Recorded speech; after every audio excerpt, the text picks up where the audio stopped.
पढ़ने में होशियार और मेधावी छात्रा थी। अच्छी पढ़ाई के बाद अच्छा कॉलेज सिलेक्शन और फिर बहुत अच्छी जॉब। तूने तो मेरा नाम रोशन कर दिया मेधा।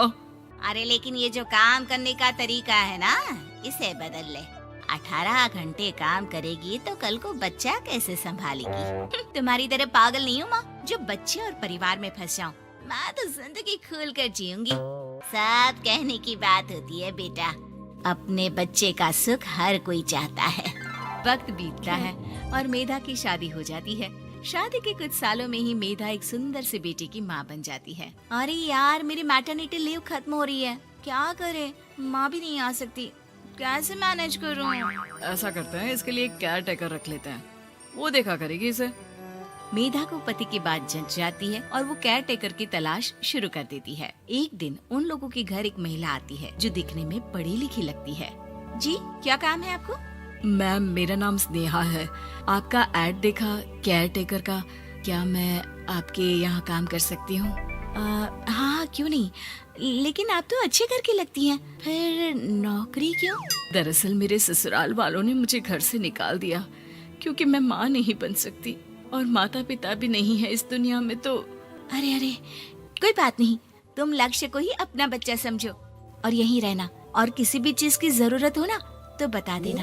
नेहा खुशी खुशी लक्ष्य को संभालने लगती है। रात को जब मेधा घर पर आती है, अरे क्या बात है स्नेहा, तुमने खाना नहीं खाया क्या? अरे दीदी, आपका बेटा टाइम दे तब ना। अरे तो जब वो सोता है तब खा लिया करो। तब तो मैं इसके पास ही बैठी रहती हूँ। कोई मच्छर या कीड़ा काट ले लक्ष्य को तो अब आप पकड़ो, मैं खाना खा लेती हूँ। स्नेहा वहाँ से चली जाती है। बहुत ही अच्छे से ख्याल रख रही है ये लक्ष्य का। मेधा, इतना तो शायद तुम भी ध्यान नहीं देती। मेधा को पति की बात बुरी तो लगती है, लेकिन कुछ नहीं कहती। धीरे धीरे स्नेहा मेधा और उसके पति के साथ बाहर भी जाने लगी। सुनो, स्नेहा को भी बाजार ले चलते हैं, वो क्या है ना, लक्ष्य को देख लेगी जब तक मैं शॉपिंग कर लूंगी। हाँ हाँ चलो, वैसे मैं चाह रहा था कि लक्ष्य को लेकर हम दोनों ही चलते। क्या यार, तुम तो फ्री में इमोशनल हो जाते हो, कितना देख लेंगे हम दोनों मिलकर, ले चलो उसे। कार से निकलकर मेधा और लक्ष्य रोड क्रॉस कर रहे थे कि सामने से कार आ जाती है। मेधा का ध्यान नहीं होता, लेकिन स्नेहा तुरंत लक्ष्य को मेधा से छीन लेती है। मेधा गिर जाती है और कार मेधा को छूकर निकलती है, जिससे मेधा को खून आ जाता है। पति मेधा को हाथ देकर उठाता है। स्नेहा लक्ष्य को लेकर गले लगाई रहती है। थैंक्स स्नेहा, मैंने तो ध्यान ही नहीं दिया था कि कार आ रही है। स्नेहा का गुस्सा मालकिन पर टूट पड़ता है। अरे कैसी माँ है आप, अगर आज कुछ लक्ष्य को हो जाता तो मैं आपको कभी माफ नहीं करती। छोटा सा बच्चा है, उसे चोट लगती है तो पता है कितनी तकलीफ होती है। पति भी स्नेहा को देखने लगता है कि उसे क्या हो गया।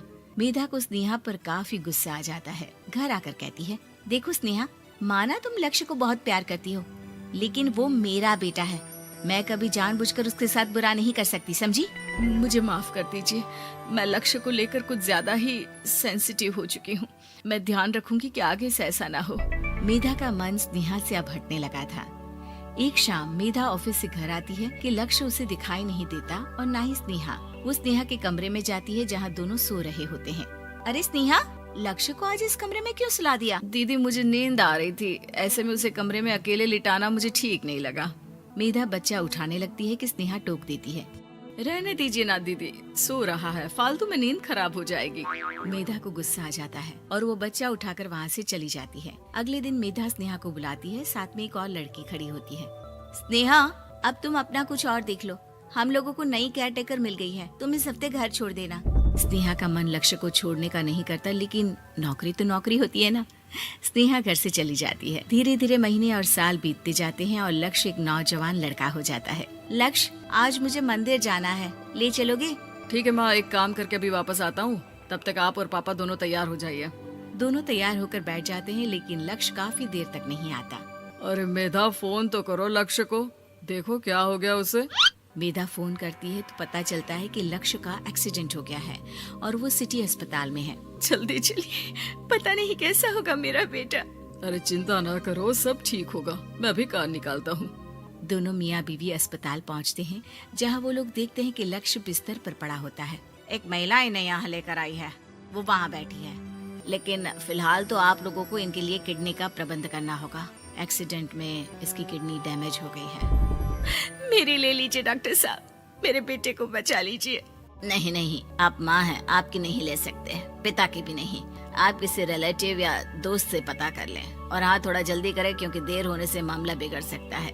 मेधा बैठकर रोने लगती है कि वहाँ डॉक्टर आ जाते हैं। जिस औरत ने आपके बेटे को यहाँ भर्ती कराया था वो अपनी किडनी आपके बेटे को देना चाहती है। हाँ? कौन है वो? कहाँ है वो? तभी वहाँ स्नेहा आ जाती है। स्नेहा तुम? मैं लक्ष्य को पहचान नहीं पाई थी, लेकिन आप लोगों को देखकर समझ गई कि ये लक्ष्य है, इसलिए वापस आ गई। मैं अपनी किडनी आपके बेटे को देना चाहती हूँ।